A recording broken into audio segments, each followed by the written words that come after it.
जय हिंद दोस्तों। आज हम ऐसे व्यक्तित्व के बारे में चर्चा करने जा रहे हैं जिनका आज जन्मदिन है। आज 23 जनवरी का दिन है। उनका जन्म आज है और उनका नारा था, तुम मुझे खून दो मैं तुम्हें आज़ादी दूंगा। जय हिंद जो अभी हमने किया, सारे लोग जो जय हिंद बोलते हैं वो उन्हीं का दिया हुआ नारा है। और ICS जो आज जैसे आज समझ लो IAS जैसे परीक्षाओं में वो 4th स्थान प्राप्त किए और नौकरी न करके वो देश सेवा में उस समय देश को आज़ादी दिलाने में अपना अहम योगदान दिए। जो एक अलग से फौज बनाई जो कि भारत के बाहर जाके भारत को आज़ादी दिलाने वाले आज सुभाष चंद्र बोस, नेताजी सुभाष चंद्र बोस जी के बारे में चर्चा करने जा रहे हैं। जो पूरे भारत अगर नेताजी का नाम डालो कहीं सुनो तो मन में सुभाष जी का ही चेहरा याद आता है। और सुभाष जी ऐसे थे जो पूरी भारत उनको नेता मानती है। वो सच्चे नेता थे। जो नेता होना चाहिए वो सारे गुण नेता में थे। वो ऐसे हम नेताजी के बारे में चर्चा करने जा रहे हैं। नेताजी का जन्म 23 जनवरी 1857 कटक उड़ीसा में हुआ था। वो 14 भाई बहन थे, 8 बहन थी, 6 भाई थे। जो 9वें स्थान पे नेताजी पैदा हुए थे। उनके पिताजी जानकी नाथ बोस जी थे जो पेशे से वकील थे। उनकी माता प्रभावती देवी थी। वो संपन्न परिवार, कुलीन परिवार के थे। वो चाहते तो ऐसे आराम से ज़िंदगी जी सकते थे, पर वो बचपन से काफ़ी तेज थे। जैसे बोला जाता है पिपर पात इस तरह से मन डोला। जो बच्चा बचपन ही पता चल जाता है कैसा पैदा होगा, कैसा होता है, उस प्रकार के नेताजी थे। उनकी प्रारंभिक शिक्षा कटक में हुआ, फिर कलकत्ता यूनिवर्सिटी में उनका दाखिला हुआ। कलकत्ता यूनिवर्सिटी में द्वितीय स्थान प्राप्त हुए। पूरे कॉलेज में द्वितीय स्थान प्राप्त हुए थे। काफ़ी तेज तर्राक थे। वो सेना में जाना चाहते थे। सेना में जाने के लिए परीक्षाएं भी दी थी, पर उनके कलर विजन के कारण उनको सेना में भर्ती नहीं किया गया। कुछ स्वास्थ्य उनका जो टेक्निक होता है वो अनफिट हो गए स्वास्थ्य में। उसके बाद नेताजी के पिताजी का इच्छा थी कि लड़का ICS बने, क्योंकि उनका उम्र उस हिसाब से लास्ट एज था। उनका लास्ट एक ही बार परीक्षा दे सकते थे। तो इसलिए मन में दुविधा थी कि वो कहीं क्रैक कर पाएंगे कि नहीं कर पाएंगे। पर वो इंग्लैंड गए, पढ़ाई किए, परीक्षा में बैठे और प्रथम बार में ही 4था स्थान हासिल किए। पूरे भारत में 4था स्थान हासिल किए। और सारी प्रक्रिया होने के बाद फिर नेताजी के मन में आया, हम नौकरी नहीं करेंगे क्योंकि हम अंग्रेज़ों की गुलामी नहीं करेंगे। और समझ लो कि ICS जैसे नौकरी को त्याग दे के वो अब भारत की आज़ादी दिलाने में शामिल हो गए। और 1920 में गांधी जी से उनकी मुलाकात हुई। फिर गांधी जी ने उन्हें बंगाल में दास बाबू के साथ भेज दिए। दास बाबू उस समय बंगाल के कांग्रेस के मूवमेंट को देख रहे थे। असहयोग आंदोलन चल रहा था, उस आंदोलन में हिस्सा लिए। फिर 1922 में चौरी चौरा कांड हुआ, असहयोग आंदोलन बंद हो गया। और फिर एक अलग से पार्टी बनाए, स्वराज पार्टी की स्थापना की। स्वराज पार्टी के बैनर तले वहाँ पे दास बाबू जी चुनाव जीतते हैं और महापौर बनते हैं। और उनके नीचे सुभाष जी कार्य करते हैं। वो इतने अच्छे कार्य किए, सारे अंग्रेज़ों का नाम बदल दिए जो रोडों पे नाम थे, और स्वतंत्रता सेनानियों के नाम करना चालू कर दिए। और उन नौकरियों में और स्वतंत्रता सेनानी परिवारों को नौकरी देने लगे। इससे लोग प्रभावित होकर नेताजी को लोग काफ़ी जानने लगे। और फिर उसके बाद अंग्रेज़ों को पता चला ये लड़का बहुत तेज है, आगे चल के हमें रुकावट पैदा कर सकता है, तो जेल में डाल दिए। जेल से फिर जब चुनाव हुआ, नेताजी चुनाव जीतते हैं और फिर बंगाल के मेयर बनते हैं, कलकत्ता के मेयर बनते हैं। और फिर कांग्रेस के युवा नेता के रूप में जाने जाते हैं। और जवाहरलाल नेहरू जी और नेताजी दोनों को युवा चेहरा कांग्रेस बनाती है। नेताजी अपने जीवन टोटल 11 बार जेल जा चुके हैं अंग्रेज़ों के साथ में, पर कभी भी नेताजी को अंग्रेज़ों ने झुका नहीं पाया। वो अपने कार्य में लगे रहे। फिर कांग्रेस के अध्यक्ष पद पे भी नियुक्ति हुई। वो 1938 में कांग्रेस का अध्यक्ष बनते हैं, पर उनका विचार गांधी जी से कम मिलती थी, क्योंकि गांधी जी अहिंसा में विश्वास करते थे। अहिंसा के रास्ते से हम आज़ादी ले लेंगे। पर नेताजी का मानना था कि अहिंसा से ही आज़ादी नहीं मिल सकती है, इसके लिए हमें लड़ाई लड़नी पड़ेगी, उनसे मुकाबला करना पड़ेगा। पर गांधी जी से मतभेद होने के कारण वो कांग्रेस पद से इस्तीफा दे दिए और फिर अपने मूवमेंट में लग गए। उसके बाद फिर अंग्रेज़ों ने उन्हें जब बंदी बनाया और नेताजी ने को काफ़ी सख्त कार्रवाई करने लगे, पर नेताजी ने जेल में ही अनशन पे बैठ गए। अनशन पे बैठने के बाद वो खाना पीना छोड़ दिए, पर नेताजी को अंग्रेज़ों ने उनके घर में नज़रबंद करके रख दिए, वहाँ पे लगा दिए अपने सुरक्षाकर्मी, नज़रबंद कर दिए, उनके हर एक क्रिया पे ध्यान देने जाने लगा।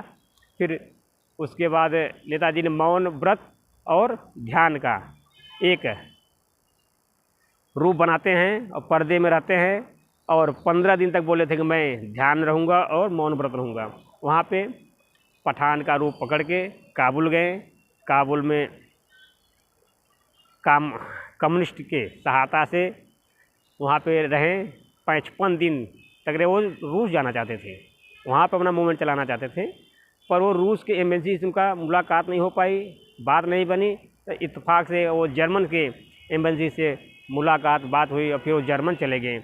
जर्मन में गए, फिर वहाँ पे नेताजी कैदियों से मुलाकात किए, जर्मन के कैदियों से मुलाकात, जो भारतीय कैदी थे।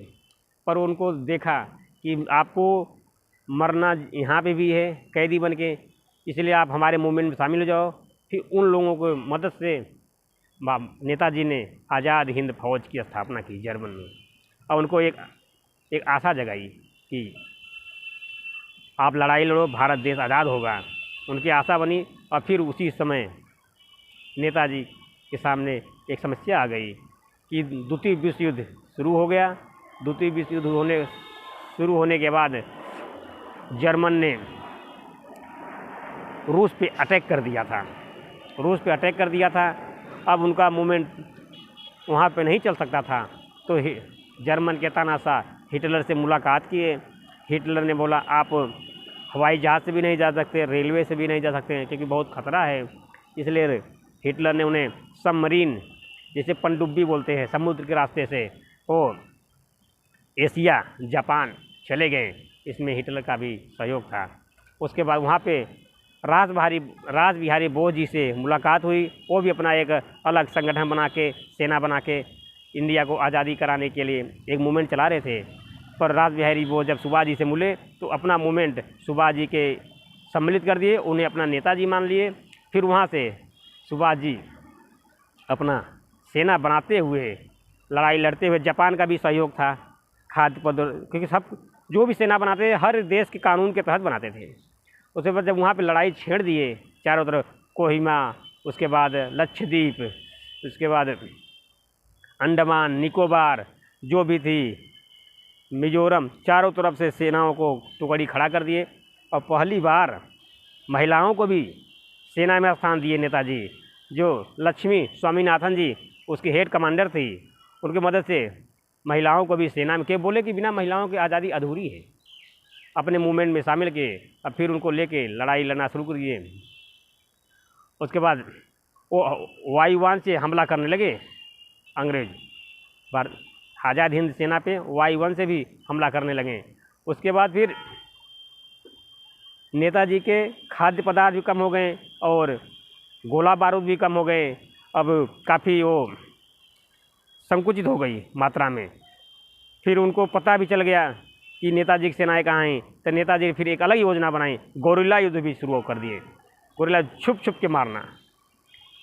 जब अंग्रेज़ों ने उनके जहाँ रहते थे नेताजी, उनके अड्डे पे बम गिरा दिए गए सब, उनको रहना वहाँ मुश्किल हो गया। फिर नेताजी ने अपनी मूवमेंट को बंद करना पड़ा। उसके बाद सभी सेना को बुला लिया गया। वो बोल दिया गया कि आप अपने अपने घर चले जाओ, जब ज़रूरत पड़ेगी फिर बुला लिया जाएगा, क्योंकि इस समय हम इनसे लड़ाई नहीं लड़ सकते।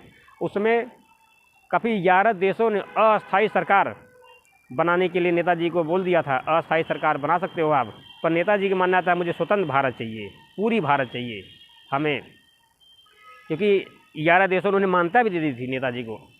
पर नेताजी इस बात में नहीं थे, उन्हें पूर्ण सरकार चाहिए थी, पूरे भारत की आज़ादी चाहिए थी।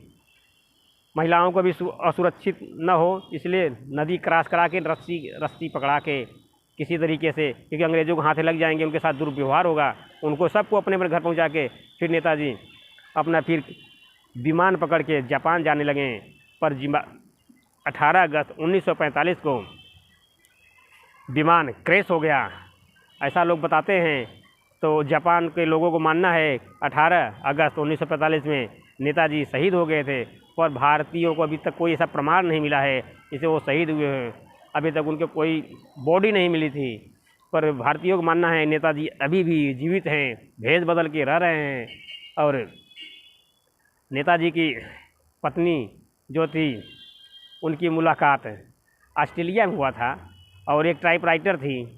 टाइपराइटर होने की वजह से, जिनका नाम एमिली सेकल जी था, और उनके एक बच्ची पैदा हुई थी जिनका नाम अनीता बोस फाप था। नेताजी जब 3 हफ्ते की ही थी, समथिंग 3 हफ्ते की, उनकी दर्शन किए थे अनीता जी का, और जब उनकी मृत्यु हुआ था तो वो 3.25 वर्ष की थी। अभी भी अनीता जी भारत में आती हैं, अपने परिवार से मिलती हैं, उनके काफ़ी मान सम्मान भी है। और नेताजी एक ऐसे नेता थे जिन्हें पूरे भारत आज तक अपना नेता मानती हैं। और नेताजी को जहाँ भी, अभी आप दिल्ली में जाओगे, जो इंडिया गेट बना है, उनके ठीक सामने नेताजी का प्रतिमा लगाया गया है, और उस पथ का नाम बदल के कर्तव्य पथ पे, नेताजी के नाम पे कर्तव्य पथ बना दिया गया है। और नेताजी को काफ़ी इतना सम्मान है, इतने हर बच्चा, हर वर्ग, हर लोग उनको इतना सम्मान देते हैं, उनके इतना नज़रिए से देखते हैं। नेताजी के अतुलनीय बलिदान मान सकते हो, अतुलनीय कार्य इतना है कि उनकी 10 मिनट की वीडियो में नहीं बताया जा सकता है। और उनके बारे में वो काफ़ी लोगों से प्रभावित थे, उनसे काफ़ी लोग प्रभावित थे। अब नेताजी के बारे में जो भी कुछ जानकारी हमें थी, हमने कुछ शेयर किया। जो गलती हो माफ़ करना। नेताजी के जन्मदिन पे हम उनको याद करते हैं और बोलते हैं जय हिंद।